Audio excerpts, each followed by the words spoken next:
আসসালামু আলাইকুম প্রিয় শিক্ষার্থীরা, আশা করি তোমরা ভালো আছো আর আমি আল্লাহর রহমতে অনেক ভালো আছি। আজকে আমরা এসএসসি কেমিস্ট্রির যে সপ্তম অধ্যায়টি রয়েছে রাসায়নিক বিক্রিয়া কেমিক্যাল রিয়াকশন, এখানকার আমরা এমসিকিউগুলো দেখব। এখানকার যতগুলো এমসিকিউ আছে আসলে সবগুলো এমসিকিউ তো এক ক্লাসে শেষ হবে না, তবে শুরু করছি ইনশাল্লাহ, ধাপে ধাপে আরও ক্লাসগুলো নিব। তোমরা সঙ্গেই থাকো, দেখবা কেমিক্যাল রিয়াকশন অর্থাৎ রাসায়নিক বিক্রিয়ার কোনো এমসিকিউ তোমাদের আর সমস্যা হবে না। চলো আজকে শুরু করি। দেখো, প্রথমে আমি তোমাদের মূল বইয়ের যে এমসিকিউগুলো আছে এগুলো একটু বিশ্লেষণ করি, তারপর এগুলো একটু ব্যাখ্যা করি, তোমরা যাতে সহজেই বুঝতে পারো। ওকে, চলো দেখো রাসায়নিক বিক্রিয়া তোমাদের এখানকার প্রথম যে প্রশ্নটা ছিল মূল বইয়ের এমসিকিউ, প্রথমটা কি ছিল? ভিনেগারের নিচের কোন অ্যাসিডটি উপস্থিত থাকে? তাহলে প্রশ্ন কি? ভিনেগারের মধ্যে কোন অ্যাসিড থাকে? ঠিক আছে, এখন আমার প্রশ্ন, ভিনেগার কি সেটা আগে জানতে হবে। তাহলে ভিনেগার কি বলো তো? ভিনেগার হলো 4 থেকে 10%, অর্থাৎ ভিনেগারের ভেতরে 4 থেকে 10%, 4 থেকে 10% থাকবে অ্যাসিটিক অ্যাসিড আর বাকিটা পানি। ঠিক আছে, মানে ভিনেগার যদি বলা হয় যে ভিনেগার কি, তাহলে আমি তোমাকে এটা লিখে দিই খুব সহজে, তুমি যাতে মনে রাখতে পারো। ও ভিনেগার আসলে কি? ভিনেগার আসলে 4 to 10% অ্যাসিটিক অ্যাসিড, 4 থেকে 10% CH3COOH, এটা হলো অ্যাসিটিক অ্যাসিড থাকবে 4 থেকে 10%। আর এখানে লিখে দিচ্ছি কি? বাকিটা পানি, বাকিটা পানি, এটা হলো ভিনেগার। দেখো ভিনেগার কি? ভিনেগার কি? তাহলে ভিনেগার বিষয়টা কি কমপ্লিট? যে 4 to 10%, 4 থেকে 10% থাকবে অ্যাসিটিক অ্যাসিড বা ইথানয়িক অ্যাসিড, আর বাকি যে অংশটা থাকবে সেটা হলো পানি, মানে 100%-এর মধ্যে বাকি পার্সেন্টটা হলো পানি। ঠিক আছে, এটাকে তাহলে তোমাকে প্রশ্ন করছে যে ভিনেগারে কোন অ্যাসিডটি থাকে? এই টোটালই তো ভিনেগার, এই টোটাল মিলে এইটুকুই তো ভিনেগার, এই যে এটা হলো ভিনেগার। ঠিক আছে, এখন তোমাকে যে প্রশ্নটা করলো, আচ্ছা তোমাকে যে প্রশ্ন করছে যে ভিনেগারে কোন অ্যাসিড থাকে, ভিনেগারে এই অ্যাসিডটা থাকে। ঠিক আছে, যে ভিনেগারের নিচের কোন অ্যাসিড উপস্থিত থাকে? অ্যাসিটিক অ্যাসিড উপস্থিত থাকে, বা অ্যাসিটিক অ্যাসিড না থাকলে উত্তর কি দিবা? Ethanoic acid, ethanoic acid. ঠিক আছে, এটাকে কিন্তু ইথানয়িক অ্যাসিড বলা হয়, অর্থাৎ কার্বক্সিলিক অ্যাসিডের এটা কিন্তু দ্বিতীয় সদস্য। প্রথমটা আছে মিথানয়িক অ্যাসিড আর দ্বিতীয়টা হলো ইথানয়িক অ্যাসিড। ঠিক আছে, ওকে। আচ্ছা এইবার আমরা কি কাজ করব? নেক্সট কোশ্চেন যেটা আছে সেটা একটু দেখি। মৌমাছি কামড় দিলে ক্ষতস্থানে কোনটি ব্যবহার করা যেতে পারে? ওকে, আমরা এটাতে আসি। মৌমাছি কামড় দিলে, মৌমাছি যদি কামড় দেয় তাহলে ক্ষতস্থানে আমরা কিন্তু চুন ব্যবহার করি। কি কাজ করি? আমরা কিন্তু চুনটা ব্যবহার করি। ঠিক আছে, এখন প্রশ্ন আছে যে কলি চুন, ভিনেগার, খাবার লবণ না পানি? হ্যাঁ, চুন ব্যবহার করি, কিন্তু আমি একটু এই প্রশ্নটাকে একটু এক্সটেন্ডেড করি, কারণ কি এটা কিন্তু অনুধাবনমূলকেও এসে থাকে যে মৌমাছি কামড় দিলে আমরা সেখানে চুন ব্যবহার মানে করি কেন, চুন ব্যবহার করি কেন, কেন, এবং চুন ব্যবহার করার পর একটু ভালো লাগে, কেন ভালো লাগছে এটা একটু আমরা বিষয়টা বুঝি। মৌমাছি কামড় দিলে মৌমাছির মুখে থাকে যে অ্যাসিডটা, তোমরা কি জানো মৌমাছি কামড় দিলে মৌমাছি কোন অ্যাসিডটা আমাদের শরীরে দিচ্ছে? মৌমাছি আমাদের শরীরে দিচ্ছে, দেখো যেটা দিচ্ছে তোমাদের মূল বইয়ের কিন্তু 2 নম্বর প্রশ্ন এটা। ঠিক আছে, মৌমাছি কামড় দিলে মৌমাছির মুখে যেটা থাকে সেটা হলো ফর্মিক অ্যাসিড বা মিথানয়িক অ্যাসিড। ঠিক আছে, কোন অ্যাসিড? মিথানয়িক অ্যাসিড বা ফর্মিক অ্যাসিড। তাহলে আমরা ফর্মিক অ্যাসিডের সংকেতটা যদি দেখি, HCOOH, এটাকে কি বলে? ফর্মিক অ্যাসিড বা মিথানয়িক অ্যাসিড। এটা কোথা থেকে আসছে সেটা কি জানো? এই ইতিহাসটা কি জানো? তোমাদের দেখো একাদশ অধ্যায় যেটা আছে খনিজ সম্পদ জীবাশ্ম, ওখানে গেলে দেখবা ফ্যাটি অ্যাসিড বা কার্বক্সিলিক অ্যাসিড যেটাকে বলা হয় বা জৈব অ্যাসিড যারা, তাদের সাধারণ সংকেতটা কি? CnH2n+1COOH, এটা হলো ফ্যাটি অ্যাসিডের সাধারণ সংকেত। আচ্ছা এইখানে এন এর মান যদি 0 বসিয়ে দাও তখন কিন্তু এটা তৈরি হয়ে যাবে, এটা চলে আসবে। দেখো একটু খেয়াল করো, এন এর মান 0 বসাও, C0H2n+1COOH, দেখো তো এটা কি আসছে? C0, অর্থাৎ সি নাই, কার্বন নাই। ঠিক আছে, সি নট মানে এইখানে কার্বন নাই। ওকে, তাহলে আছে কি? হাইড্রোজেন। হাইড্রোজেন 2 × 0 মানে 0 +1, অর্থাৎ হাইড্রোজেন একটা। এরপরে কি? COOH, এই দেখো তো এই HCOOH, এটা কি? এটা হলো প্রথম জৈব অ্যাসিডটা, যেটা আমি যেখানে এর মান 0 বসিয়ে দিলাম। এর মান 0 বসালে আমরা যেটা পাবো এটাকে বলা হয় মিথানোয়িক অ্যাসিড। মিথানোয়িক অ্যাসিড বা অন্য একটা নামে ডাকা যাবে, এটা হলো ফর্মিক অ্যাসিড। ঠিক আছে, এর মান 0 বসালে তুমি পাবা মিথানোয়িক অ্যাসিড, এর মান 2 বসালে পাবা ইথানোয়িক অ্যাসিড বা অ্যাসিটিক অ্যাসিড। ঠিক আছে, এগুলো অন্যদিন আলোচনা করব। আজকে যেটা কথা সেটা হলো মৌমাছি কামড় দিলে মৌমাছির মুখে যেটা থাকে সেটা হলো মিথানোয়িক অ্যাসিড বা ফর্মিক অ্যাসিড। ভালো করে মনে রাখবা, ফর্মিক অ্যাসিড। তাহলে মৌমাছি তার মুখ থেকে যখন দেখো মৌমাছি যখন কামড় দিল, সে কি দিল? সে শরীরের মধ্যে পুশ করে দিল হলো ফর্মিক অ্যাসিড। ওকে, যোগ এখন ওই জায়গায় ধরো চুন লাগাই দেব।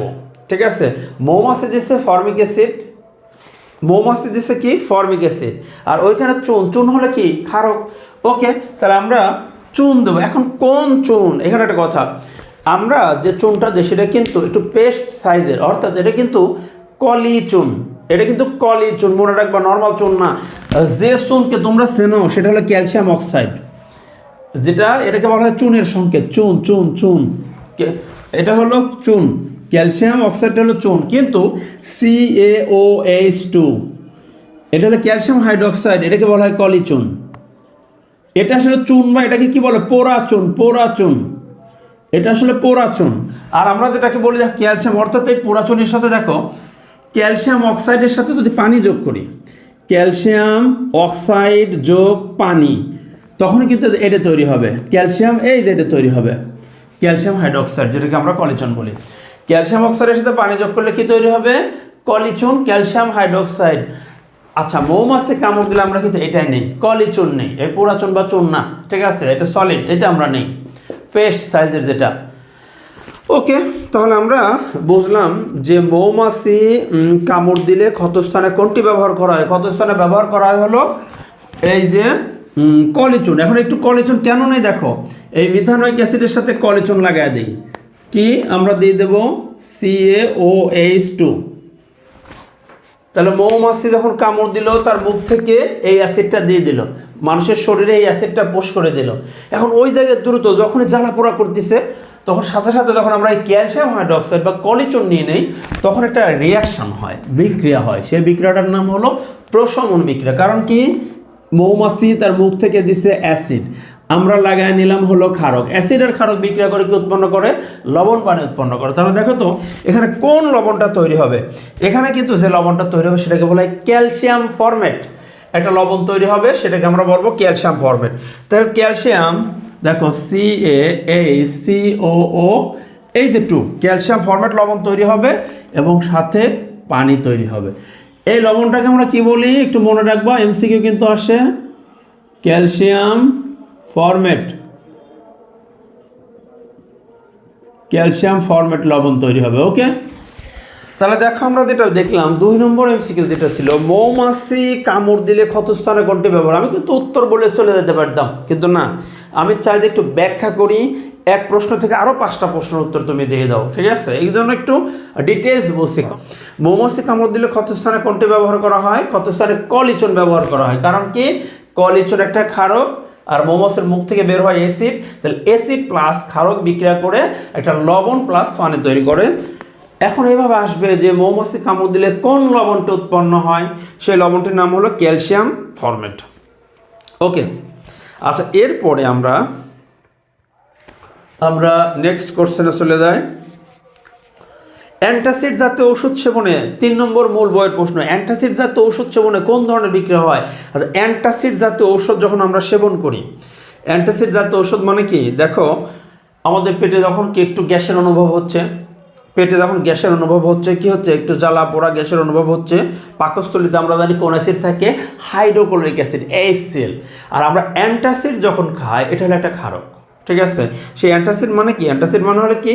যেমন ম্যাগনেসিয়াম হাইড্রোক্সাইড। ঠিক আছে, এখন আমরা দেখো এখানে একটা বিক্রিয়া ঘটে। ঠিক আছে, বিক্রিয়া ঘটে, আমাদের পেটে থাকে অ্যাসিড, আর আমরা যেটা অ্যান্টাসিড জাতীয় ঔষধ নেই ওটা হলো ক্ষারক। ঠিক আছে, তখন এই অ্যাসিড এবং ক্ষারক বিক্রিয়া করে কি উৎপন্ন করে? লবণ পানি তৈরি করে। অর্থাৎ যেমন অ্যান্টাসিডের মধ্যে ম্যাগনেসিয়াম হাইড্রোক্সাইড, তোমাদের কাজ দিয়ে বাসায় বসে বসে করবা, যে ধরো পেটে আছে HCl, আর আমরা অ্যান্টাসিড যেটা খাইলাম এটা ম্যাগনেসিয়াম হাইড্রোক্সাইড।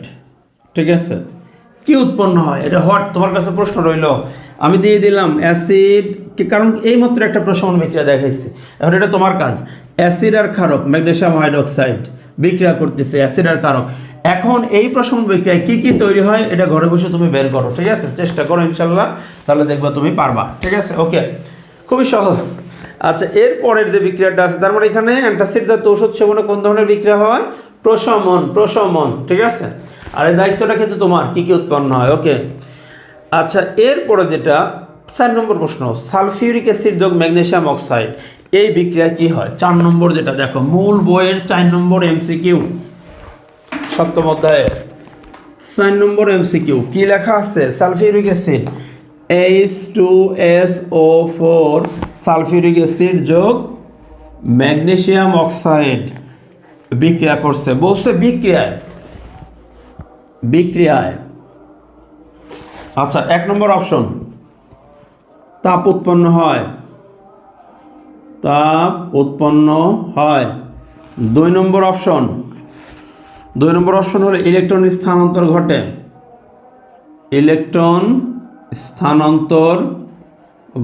এটা না লিখলে তোমরা বুঝতে পারবে না, সো আমি লিখছি এটা। 3 নম্বরটা হলো অদক্ষেপ পরে।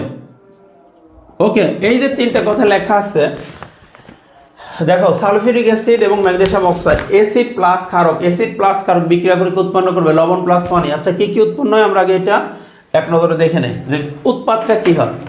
আচ্ছা, সালফিউরিক অ্যাসিড দেখো, এটা হলো ধনাত্মক অংশ, এটা ঋণাত্মক অংশ, এর ধনাত্মক অংশ, এটা ঋণাত্মক। তোমরা এগুলো অবশ্যই জানো, আমার মতে এটা জানো। তাহলে দেখো, এই ধনাত্মক অংশ এই ঋণাত্মক অংশের সাথে বিক্রিয়া করবে, তাহলে ম্যাগনেসিয়াম সালফেটের সাথে বিক্রিয়া করে কি উৎপন্ন করবে? ম্যাগনেসিয়াম সালফেট লবণ তৈরি করবে, ঠিক আছে? ওকে, ম্যাগনেসিয়াম সালফেট হয়ে গেল, আর বাকিটা এখানকার হাইড্রোজেন আর এপাশের অক্সিজেন মিলে কি তৈরি করবে? পানি তৈরি করবে, H2O। তাহলে দেখো তো, সালফিউরিক অ্যাসিড যোগ ম্যাগনেসিয়াম অক্সাইড মিলে কি উৎপন্ন করে? ম্যাগনেসিয়াম সালফেট প্লাস পানি, অর্থাৎ অ্যাসিড এবং ক্ষারকের বিক্রিয়ায় লবণ এবং পানি তৈরি হয়। এটা কিন্তু একটা প্রশমন বিক্রিয়া। ওকে, তাহলে এখানে বলছে এই বিক্রিয়া তাপ উৎপন্ন হয়, একটু মনে রাখবা, প্রশমন বিক্রিয়া, ঠিক আছে, এবং হলো দহন বিক্রিয়া, এই বিক্রিয়াগুলোতে কিন্তু তাপ উৎপন্ন হয়, এরা হলো তাপোৎপাদী বিক্রিয়া। এই বিক্রিয়াগুলো হলো তাপোৎপাদী বিক্রিয়া। প্রশমন বিক্রিয়া এবং দহন বিক্রিয়ার বৈশিষ্ট্য হলো বিক্রিয়া দুইটা তাপোৎপাদী। তো এখন বলছে যেহেতু একটা প্রশমন বিক্রিয়া, সুতরাং 1 নম্বর অপশন সঠিক, তাপ উৎপন্ন হয়। 2 নম্বর ইলেকট্রনের স্থানান্তর ঘটে, এটা চেক করি যে ইলেকট্রনের স্থানান্তর ঘটে কিনা। আচ্ছা দেখো, ইলেকট্রনের স্থানান্তর ঘটতে লাগলে সেটা কোন বিক্রিয়া হতে হয়? রেডক্স, অর্থাৎ জারণ বিজারণ বা রেডক্স বিক্রিয়া যদি এটা হয় তবে ইলেকট্রনের স্থানান্তর ঘটে। এটা যেহেতু প্রশমন বিক্রিয়া, যেহেতু আমরা এই বিক্রিয়াটাকে বলতেছি কি? প্রশমন বিক্রিয়া। আচ্ছা, প্রশমন বিক্রিয়া যেহেতু বিক্রিয়াটা, তো প্রশমন বিক্রিয়া তো নন রেডক্স বিক্রিয়া, কারণ রেডক্স বিক্রিয়া আমরা 4টা জানি। রেডক্স বিক্রিয়া যে 4টা জানি, সংযোজন বিক্রিয়া, বিয়োজন বিক্রিয়া, দহন বিক্রিয়া, প্রতিস্থাপন বিক্রিয়া, 4টা হলো রেডক্স বিক্রিয়া। আর এটা হলো যেহেতু প্রশমন বিক্রিয়া, এটা কিন্তু নন রেডক্স বিক্রিয়া। এবং তুমি যদি দেখো ইলেকট্রনের কোনো স্থানান্তর ঘটনা, একটু দেখো। আচ্ছা, ম্যাগনেসিয়ামের জারণ সংখ্যা কত? এখানে ম্যাগনেসিয়ামের জারণ সংখ্যা হলো +2। আচ্ছা, এই ম্যাগনেসিয়ামের জারণ সংখ্যা কত? +2। কেন +2? তুমি এই ব্যাখ্যাটা যদি দেখতে চাও, আমার জারণ সংখ্যার ক্লাস আছে, সেটা দেখতে পারো। ম্যাগনেসিয়াম অক্সাইড, এখানে কে আছে? Magnesium oxide. আচ্ছা দেখো, ম্যাগনেসিয়ামের জারণ সংখ্যা +2, অক্সিজেনের হলো -2, তাহলে যেহেতু আমার টোটাল ম্যাগনেসিয়াম অক্সাইড যৌগের জারণ সংখ্যা হলো 0, টোটাল মিলে 0 হওয়া লাগবে।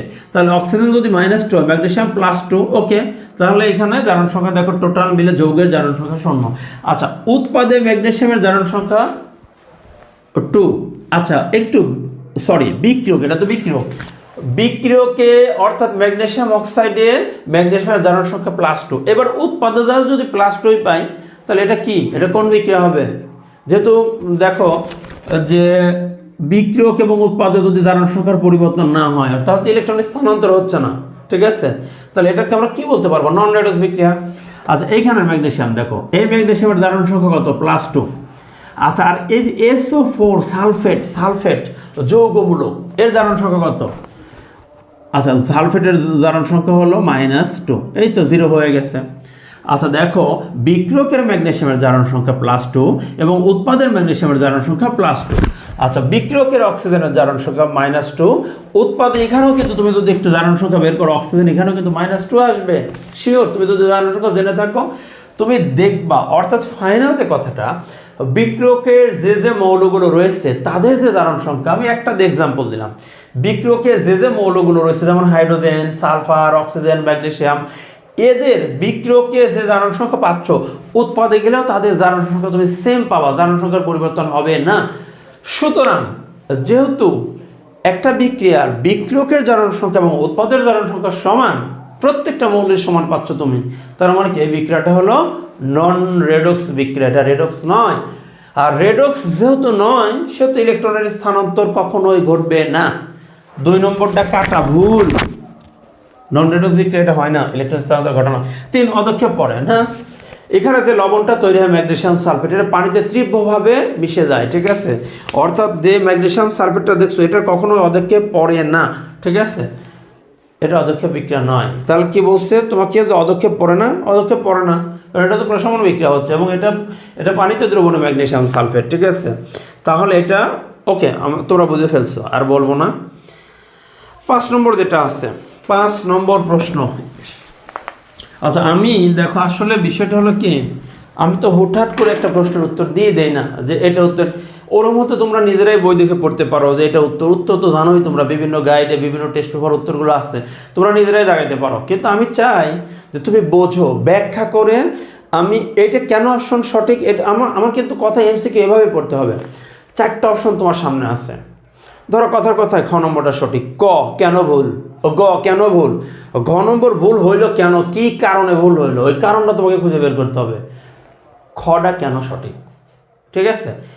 সিস্টেম কিন্তু এটা, তুমি এইভাবে আসতে হবে, তাহলে তুমি দেখবা যখন তুমি ডিপ চিন্তা করতে পারবা, ভিতরে ঢুকে যাবে, তখন তোমার সামনে আর কোনো সমস্যা থাকবে না। এজন্য উত্তর মুখস্থ করার চেষ্টা করো না, ব্যাখ্যা শিখে রাখো। আচ্ছা, 5 নম্বর দেখো, 5 নম্বর যে মূল বইয়ের 5 নম্বরটা কি ছিল, FeCl2, আচ্ছা সমত পরে করি, FeCl2 অর্থাৎ কি নাম কি, ফেরাস ক্লোরাইড ক্লোরিনের সাথে বিক্রিয়া করে কি উৎপন্ন করবে, normally ferric chloride, FeCl3, ferric chloride তৈরি হবে।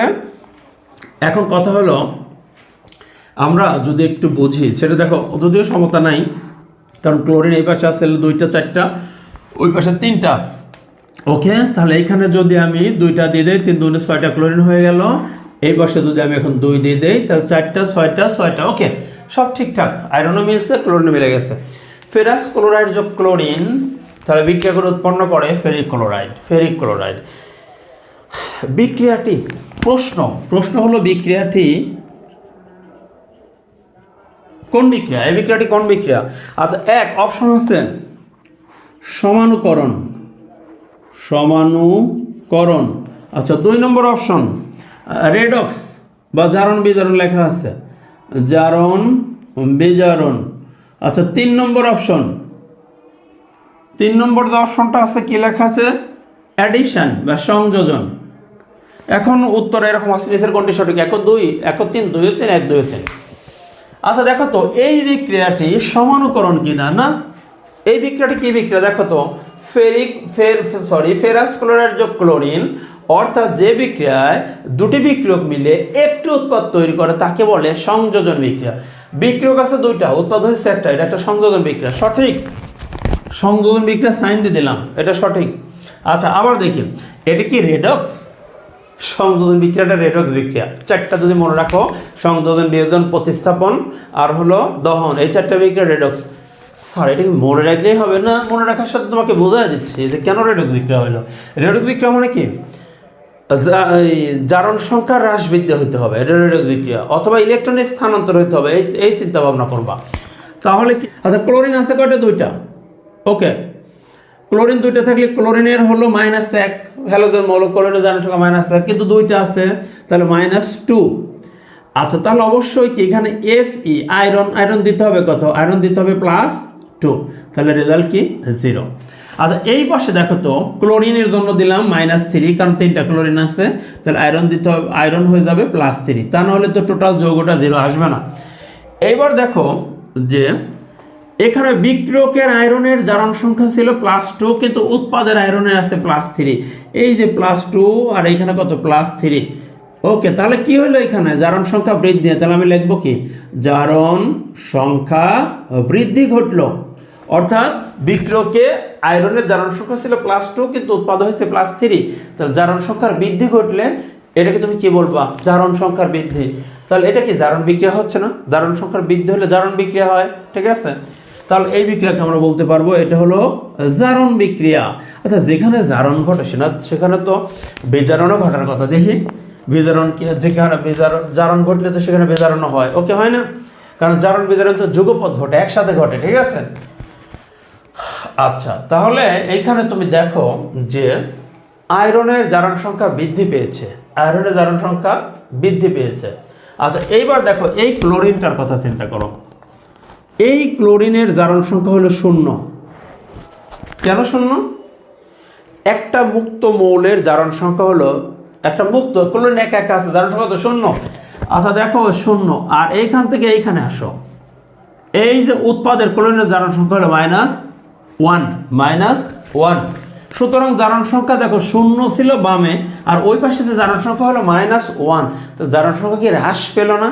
হ্রাস পেল, কমে গেল। তাহলে এখানে কোন বিক্রিয়া হচ্ছে? বিজারণ বিক্রিয়া, ঠিক আছে? কারণ কি জারণ সংখ্যা হ্রাস পেয়েছে, এটা বিজারণ বিক্রিয়া। তাহলে কি জারণ বিজারণ দুটাই ঘটছে, তাহলে এটা নন রেডক্স বিক্রিয়া না? এটা একটা নন রেডক্স বিক্রিয়া। সরি, জারণ বিজারণ ঘটছে, এটা কি রেডক্স বিক্রিয়া, ঠিক আছে? কারণ জারণ হয়েছে বিজারণ হয়েছে, তাহলে এটা কি রেডক্স বিক্রিয়া না? ওকে, তাহলে এটা হলো জারণ বিজারণ বিক্রিয়া সংযোজন বিক্রিয়া, সমানুকরণ নয়। উত্তর 2 ও 3। ওকে, আমার মনে হয় আরেকটা প্রশ্ন আছে তোমাদের, 6 নম্বর যে প্রশ্নটা আছে। আমি না আসলে ক্লাস নিয়ে আগাইতে পারি না, কারণ কি প্রত্যেকটা প্রশ্নের যদি ব্যাখ্যা দেওয়ার চেষ্টা করি, যে কারণে দেখা যাচ্ছে যে আমি খুব দ্রুত যাইতে পারতেছি না। সালফিউরিক অ্যাসিডের সালফারের জারণ সংখ্যা কত? 6 নম্বর যে প্রশ্নটা মূল বইয়ের, H2SO4 সালফিউরিক অ্যাসিড, ঠিক আছে? আচ্ছা, এখন দেখো এই সালফিউরিক অ্যাসিডে সালফারের জারণ সংখ্যা, সালফিউরিক অ্যাসিডে সালফার এর জারণ সংখ্যা কত? সালফারের জারণ সংখ্যা আমরা একটু বের করি।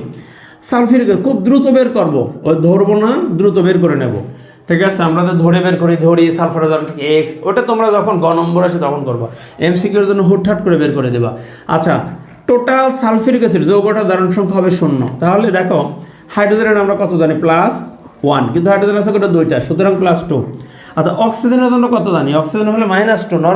নরমালি অক্সিজেনের, সাধারণ অক্সাইডের ক্ষেত্রে -2 আছে কয়টা? 4টা, তাহলে -8। সুতরাং সালফার কত দেওয়া উচিত? এখানে +6 দেওয়া উচিত, +6। তাহলে সালফারের জন্য কত আসতেছে? +6। সালফিউরিক অ্যাসিডের সালফারের জারণ সংখ্যা +6। ওকে, মূল বইয়ের 6টা একেবারে টোটাল ডিটেলস ব্যাখ্যা সহ শেষ। পরবর্তীতে বোর্ডের এমসিকিউগুলো একটা একটা করে দেখা শুরু করবো। আমার মনে হয় এই 6টা নিয়ে তোমাদের আর সমস্যার কথা না, ঠিক আছে? ওকে, আজকের ক্লাস লং হয়ে যাবে, এখানে সমাপ্ত করছি। তোমাদের জন্য আরও ক্লাস নিয়ে আসছি। আল্লাহ হাফেজ, আসসালামু আলাইকুম ওয়া রাহমাতুল্লাহি ওয়া বারাকাতুহু।